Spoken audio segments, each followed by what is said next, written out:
you need to do your injectors on your LB7. Either because you found fuel in your oil when you did an oil analysis, or you're gaining oil in between your oil changes, you had a scanner on it and the balance rates were off, or you've got excessive smoking during idle. It's pretty straightforward. Disconnect your batteries and take everything that you need on top of the valve covers off, because those injectors are buried underneath the valve covers. So start with the air filter and the intake piping and get to the wiring, and it's pretty straightforward to getting at the valve covers. Okay, so we've got everything that is keeping us from pulling the injectors out of the way. Basically, if it's on top of the valve cover, you got to get rid of it. You can just tuck it out of the way.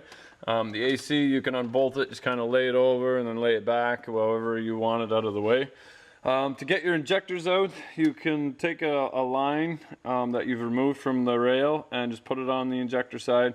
You can stick your vice grips on that and just kind of wiggle it back and forth, kind of twist it. The only thing stopping you is this little O-ring. On the new injectors, make sure you replace that. Put a little bit of Vaseline or something on it so it pops in the bore nicely.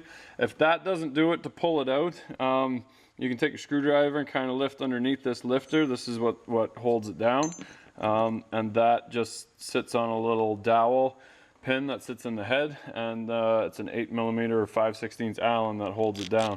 That gets torqued to 33 foot-pounds when you're putting it back in again. When you are pulling the injectors, make sure that the washer comes with it.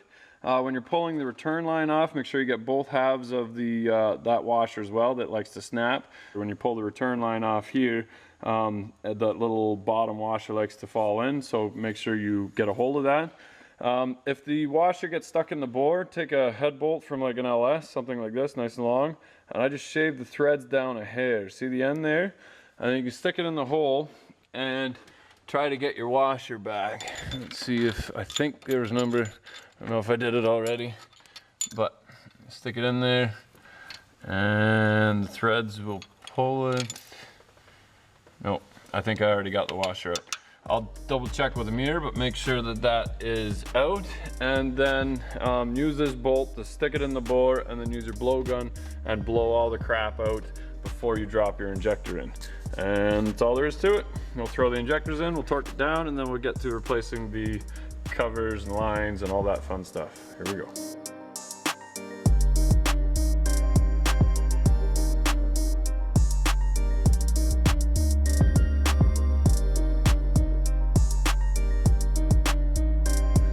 Okay, it's important to note these little washers here. See that thing? Those are just dropped into the head, and that's where the fork sits on. I put a little bit of Vaseline around the O-ring, and then put the fork in and drop it in. I get these injectors from Canadian Diesel Pro. He's out of Quebec. His English isn't great, but his products are. Had really good luck with his rebuilds and his new. Good prices, so thought I'd give them a little shout out. I'm gonna throw these in, torque them down to 33 foot-pounds, and here we go. So we've got our injectors in, torqued to 33 foot-pounds. We'll put our return line on. Make sure that the bigger end of your washers is facing up. It's a nice little clip that holds it in place. Torque these to 12 foot-pounds along with this one. And when you tighten this one, make sure that this isn't facing out. Otherwise, your bottom valve cover will hit that and won't seat properly. So when you tighten it, make sure that it's swung around and you tighten that down to 12 foot-pounds. Got our new gasket. You can put that in dry. No need for any silicone. Very carefully. Should have made a video on the other side because it dropped right on. So I had 9 of these. I don't know if you can see that, but that's Canada, where an Allen is not an Allen anymore, and I actually had to use a impact driver, which is a little, it looks like a chisel. You hit it and it's on a ramp, and as you hit it with a hammer, it'll spin it out with a Robertson in there to get those out. 9 of them. So I got an LB7 out in the yard. We got some good stuff happening with that, and in doing so, I got a couple extra that I can use. I don't like start doing that because before you know it, you get half an engine. 9 of them that I fought with. So which should have been like hour and a half job turned into 6 or 7. You tell me, well, pull the cab off, it's so much easier. That's right, but there's just as rotten bolts holding the cab on, and then I'm fighting those bolts. Steering linkage is rotten, all that fun stuff. At the end of the day, you take as little apart as you can and cross your fingers. If you disturb it, you're gonna break it. And a 20-minute quick job turns into a 2-day job. I wonder why mechanics are grumpy. Start in the middle, work your way out. I go finger tight, and then I go about 60 inch-pounds. The bottom valve cover is 89 inch-pounds when everything's said and done. Don't over torque. The most important thing is that they're all done evenly. Not if you're off a couple inch-pounds, but just do it evenly.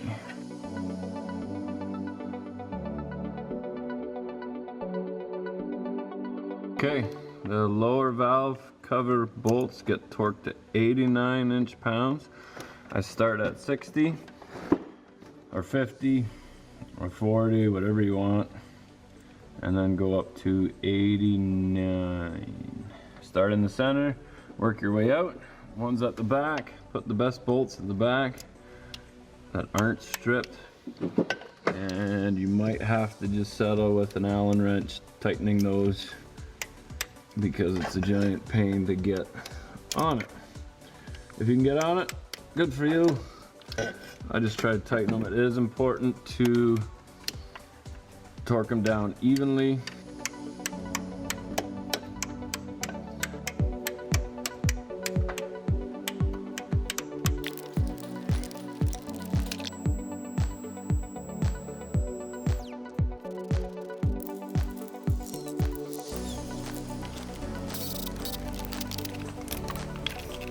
Now these are about 10 inch-pounds, or sorry, 12 inch-pounds. My torque wrench starts at 10 inch-pounds, so it's not very accurate at the front and at the back end of the scale. Just don't be stupid. Don't tighten them too much. But this little snap-on ratchet, yeah, there you go. Just snug them up. Make sure this is nice and clean. Don't get too carried away on it. When I clean, I mean the mating surface underneath. Make sure there's no debris in there, but a small little bead of, I like the gray Permatex. It's a flexible one, and it's made for aluminum. It needs to be oil resistant, and just a little bead all the way along.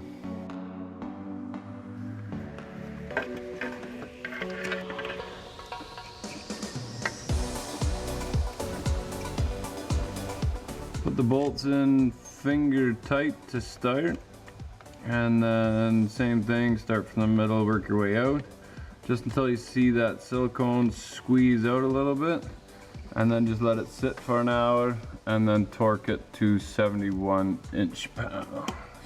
So while you're waiting, you can put the other side together, grease the track, have a coffee, watch some YouTube videos.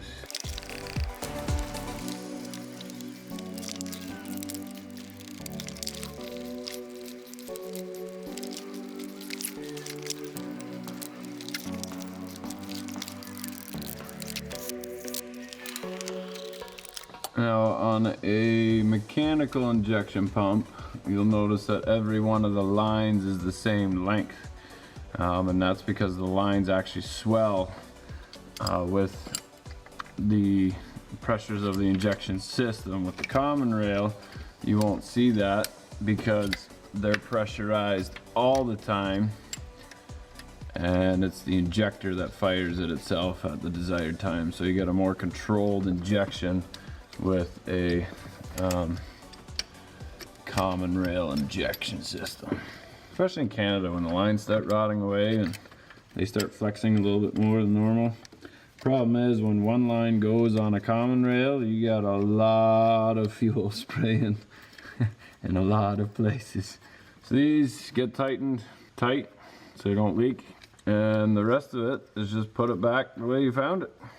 hopefully that helps with your injector swap. Not that difficult, but it is a day or two's work, so don't expect to do it in a night. Okay, everything's back to normal. Everything's back on there. We've got new coolant line going to the turbo, new fuel lines, the rubber ones. Oh, and there goes my light, just as I'm done.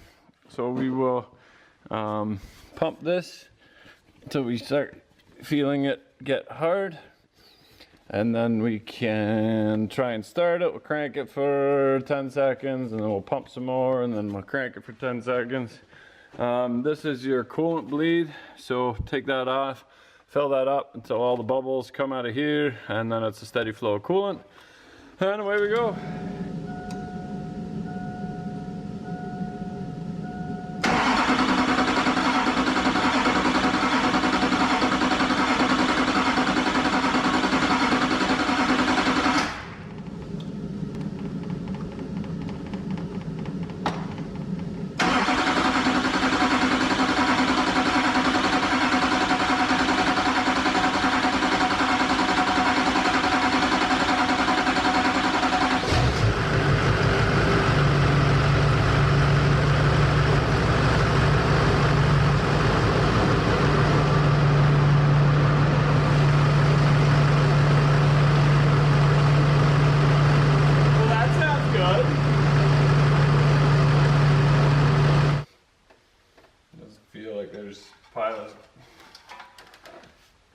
Oil in there, just a little bit on the exhaust headers that's leaking off, and that's perfectly okay. Good, nice. Okay, take the old LB7 out for a little rip. Got it nice and hot. Pedal to the floor, no smoke, and we're already up at 100. So let's talk about it for a minute. Should I buy an LB7? Should I buy an older Chevy GMC? In one word, yes.